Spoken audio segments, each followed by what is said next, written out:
on this book is that I'm not going to like it. 3 days later. I will be honest, I am now a fully fledged Rhysand stan. I am like 100% a simp, and I don't even think I'm mad about it. Like, I want to hate myself, and part of me does hate myself for absolutely loving this book, but it is what it is.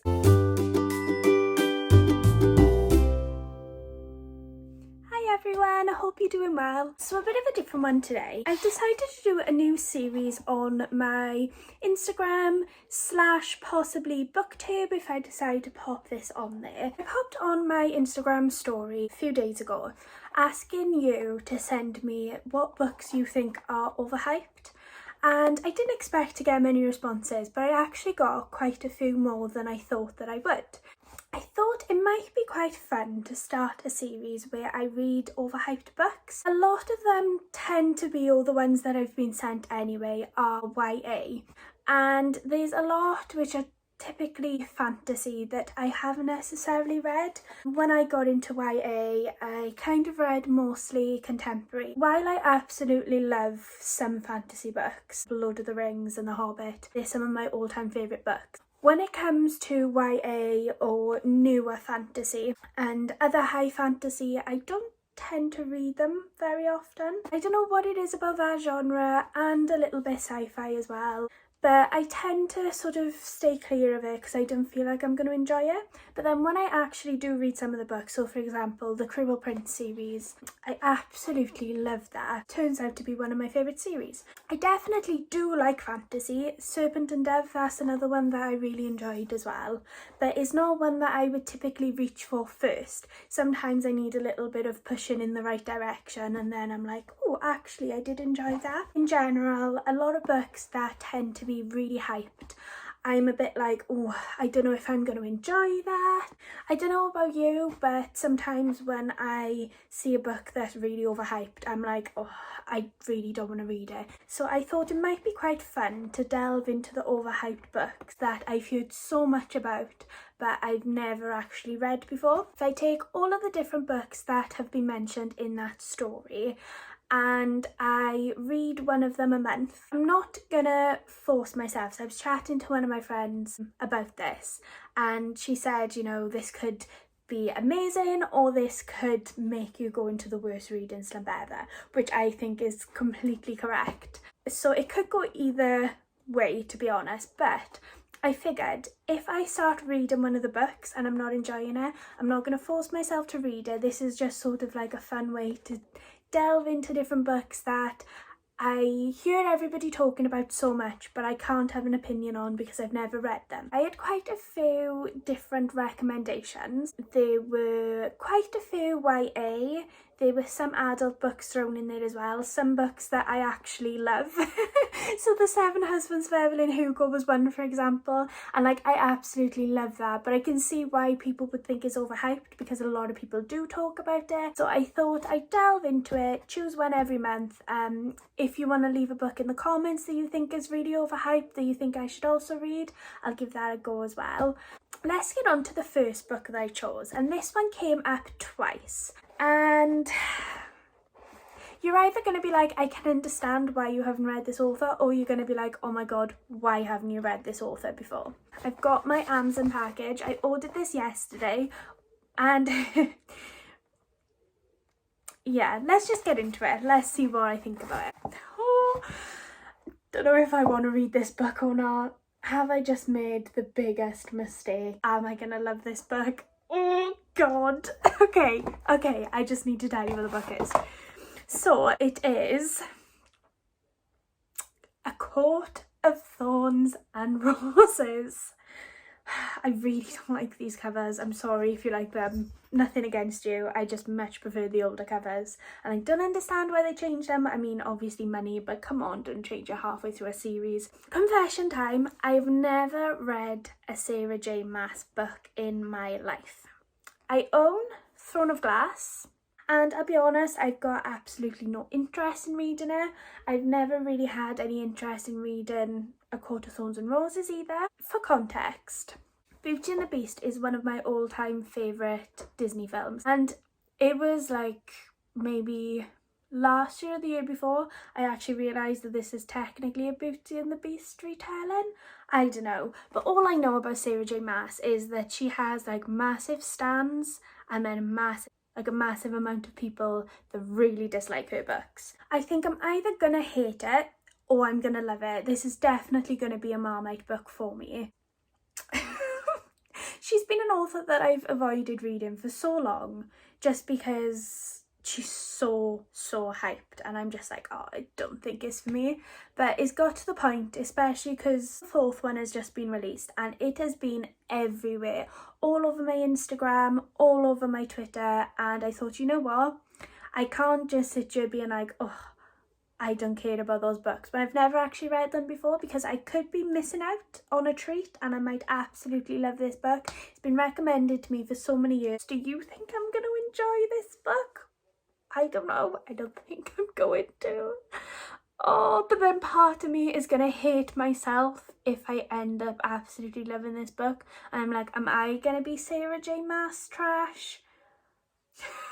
Who knows? It feels a bit like back in the day when I was a teenager, I was into rock music, emo music, loved it. And I felt like, sorry if you can hear the cat jumping down, I felt like there were certain artists that I couldn't like. So, two for example, Justin Bieber and One Direction. And I was like, oh, I hate those. JLS, exactly the same. I was like, oh, can't believe people would like them. I'm so above that. And did I secretly like some One Direction songs? Yes. Yes, I did. Does it pain me to admit it? Yeah, a little bit.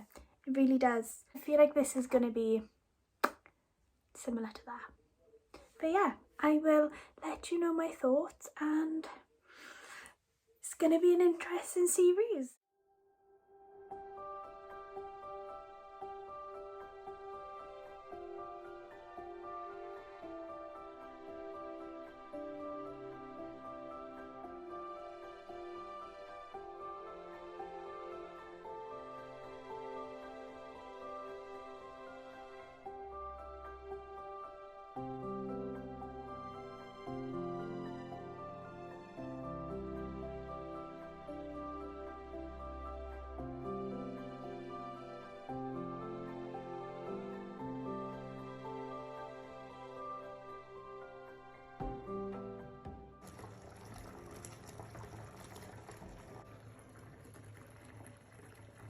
Gonna have to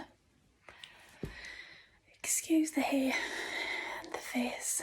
It's like 1 o'clock in the morning, so I'm talking quite quietly, but I have thoughts. I'm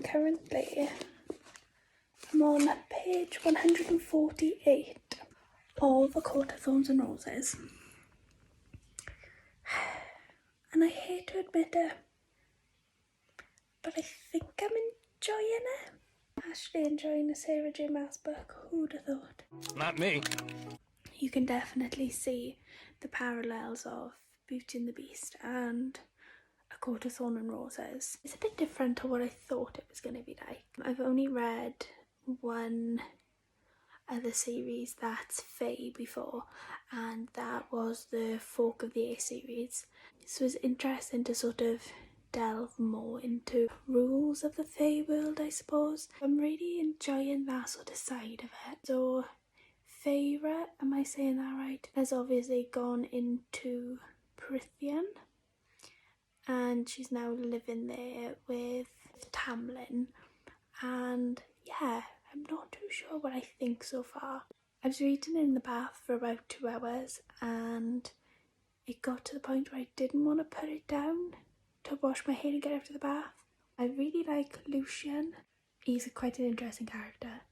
I like how his relationship with Feyre is so far. It's like the banter and how far she can push him. And I think Feyre is a really interesting character. I like how she's not afraid to speak her mind. The only thing that is annoying me is the typical like feminist trope that you find quite a lot in YA, where she rejects wearing pretty dresses because that makes her seem like not feminine, and it's fine, but you know, like a woman can be a feminist and still like pretty things. Obviously it is a kind of enemies to lovers trope that's gonna happen, but I'm not minding it too much in this instance because it's quite a slow burner so far anyway, and there's a reason why they're enemies. I don't like enemies to lovers when there's like no real reason for them to hate each other. So it's going to be interesting to see how it progresses. There's already like hints towards relationship. I still don't quite understand why he decided to take her to Prithian rather than just killing her. I do think Sarah J Maas is quite good at world building so far, considering I thought that like all her writing was just smut filled with like not very great writing in between. It surprised me. Some of it is a bit YA tropey, and don't get me wrong, like I do think that there's a lot of YA books that are written better, but yeah, so far I can kind of see why this did gain the hype. I can't decide yet whether it's overhyped or not. Like, I wouldn't say it is like the most amazing book I've ever read, but considering I thought that I'd hate it, and then the first sort of 20 pages I really didn't like it, and I was like, oh, this is really slow, I don't think I'm gonna get on with this book. But actually it is getting better. That's my thoughts so far, and I will keep you updated.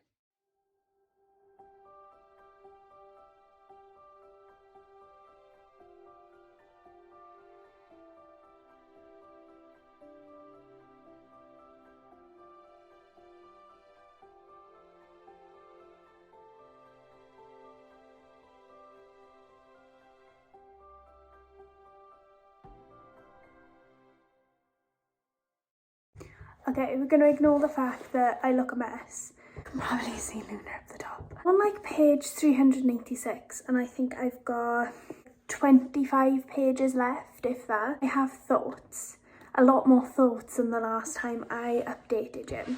One, I think Tamlin is a saint, and I don't want to give too much away, but I don't think he's all that bad of a person at all. Secondly, how cute is my bookmark from Bookmarked Beth? I love it.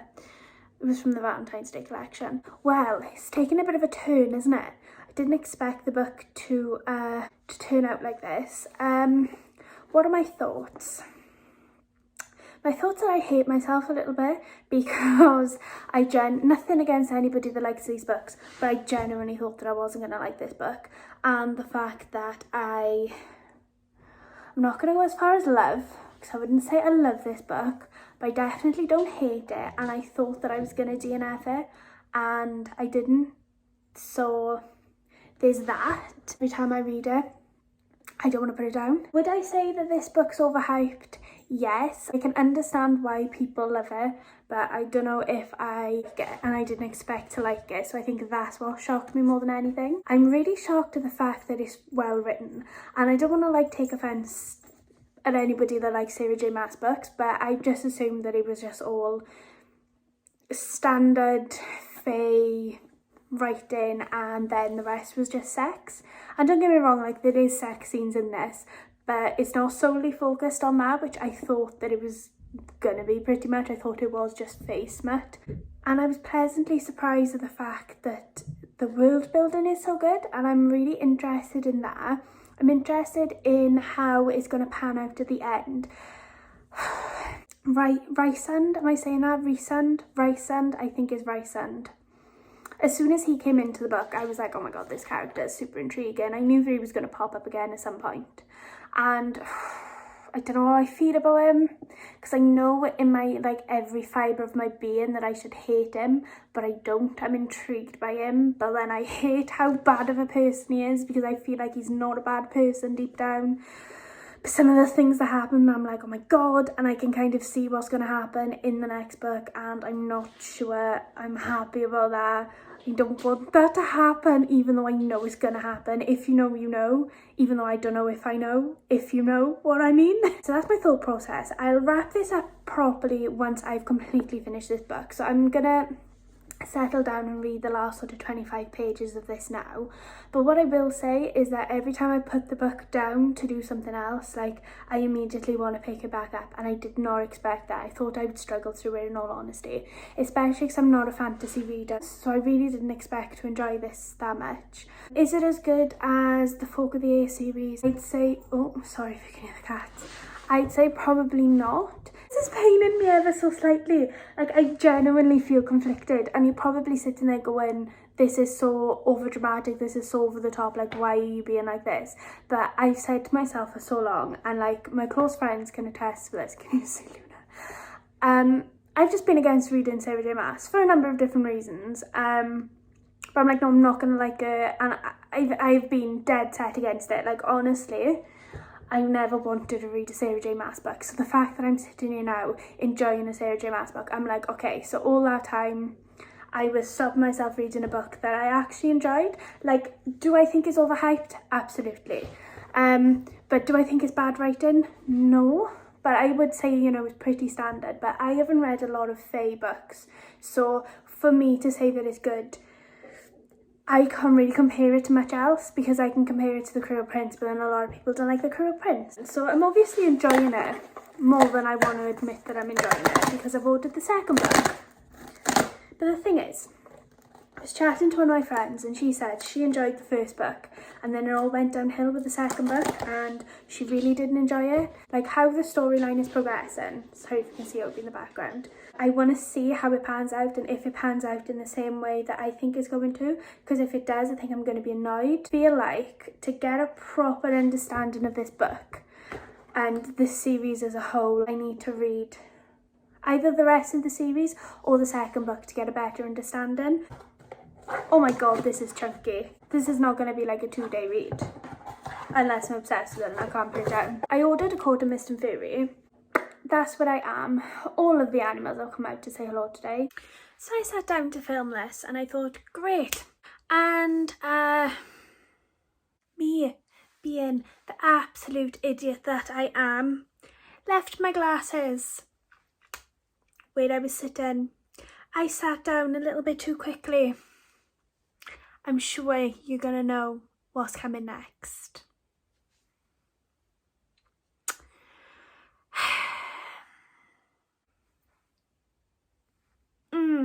Why am I like this? Why am I like this?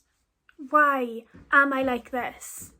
So this is me talking about my final thoughts on A Court of Thorn and Roses. In all honesty, like I said at the start of the video, I did not expect to enjoy this at all. I thought this was going to be a massive struggle to finish. I didn't think that I was going to enjoy it. I honestly thought like Sarah J Maas wasn't for me. When it comes to overhyped books, I'm not usually a fan. Fantasy, even though I love Lord of the Rings, that sort of thing, is not a genre that I necessarily reach for a lot. I've been sitting and debating like how much I enjoyed this book, and when I first finished it, I thought I was going to give it 4.5 stars. But now that I've thought about it a bit more, I think it's more sitting at a 4-star read for me. I really enjoyed it, but it wasn't like the most amazing book I've ever read. Although, in that vein, I think because I didn't have any expectations for this book other than I'm going to hate it, the fact that I actually enjoyed it really shocked me, to be honest. And I think that was the most shocking thing about this as a whole. I thought the writing was good, but in certain parts it could have been better.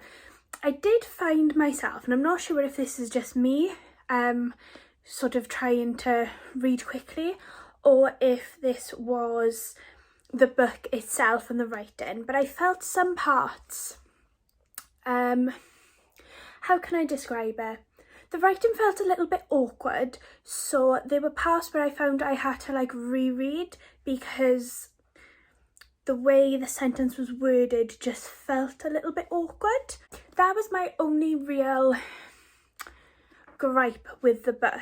The story was really interesting. I enjoyed learning more about the Fae world. I thought because there's quite a lot of characters involved, I thought maybe I would get a little bit lost, but actually I didn't, and I found myself wanting to know more about the side characters as well. So I think this book is really good at doing is bringing a lot of interesting characters in, so you're not just interested in the main characters and you're interested in all the sort of side arcs as well. At the time when I read this, I didn't enjoy the Under the Mountain scenes as much when she's doing the challenges and that sort of thing.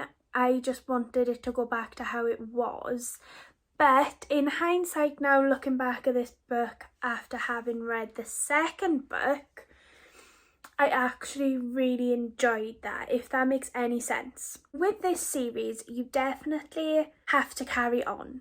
So this was my predicament. At the end of this book, I was like, do I just leave it as that? Because obviously I'm just reading this for my Overhyped series. But I felt like I didn't get a full understanding of what this world was like until I read the second book, because I think in the second book that really solidifies whether or not you enjoy a series, because obviously this is only setting it up, and from where the second book goes you can definitely see how this is just an introduction into Prythian. I went into the book knowing that it was a Beauty and the Beast retelling, and there were certain things in there looking back now that I didn't realise were sort of parallels to Beauty and the Beast. What I thought was most interesting was about the curse, because without giving too much away, what I thought was the curse wasn't the curse, and I should have seen it coming, but I didn't see it coming. And the fact that I didn't see what happened coming, I was like, oh my god,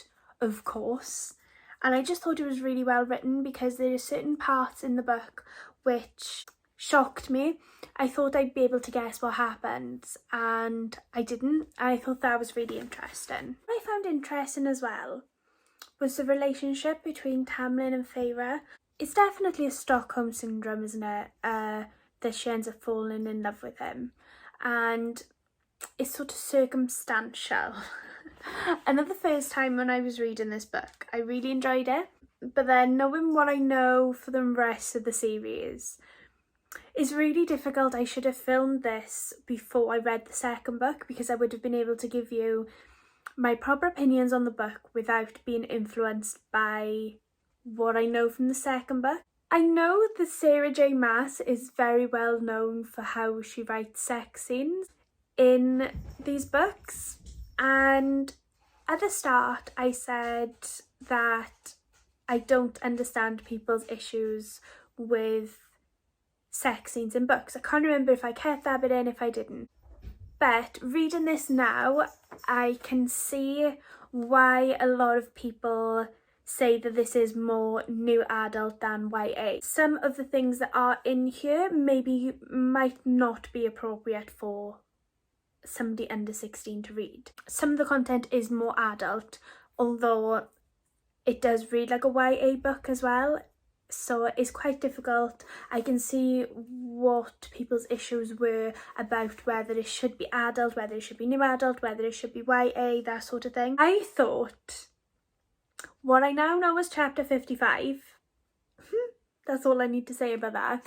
I thought that this was in this book, so when I got to chapter, I think it's 27, something like that. I don't know, we borderline bestiality, and not sure how to feel about that. It was a little bit weird, wasn't it?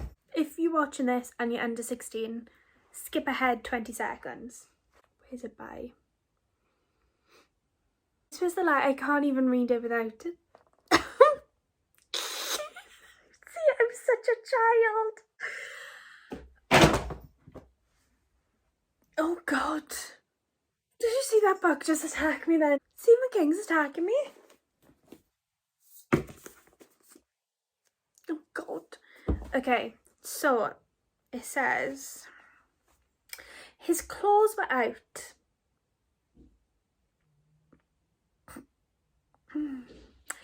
His claws were out, but devastatingly gentle on my hips as he slid down between my thighs and feasted on me. Even Obi's like, what the hell?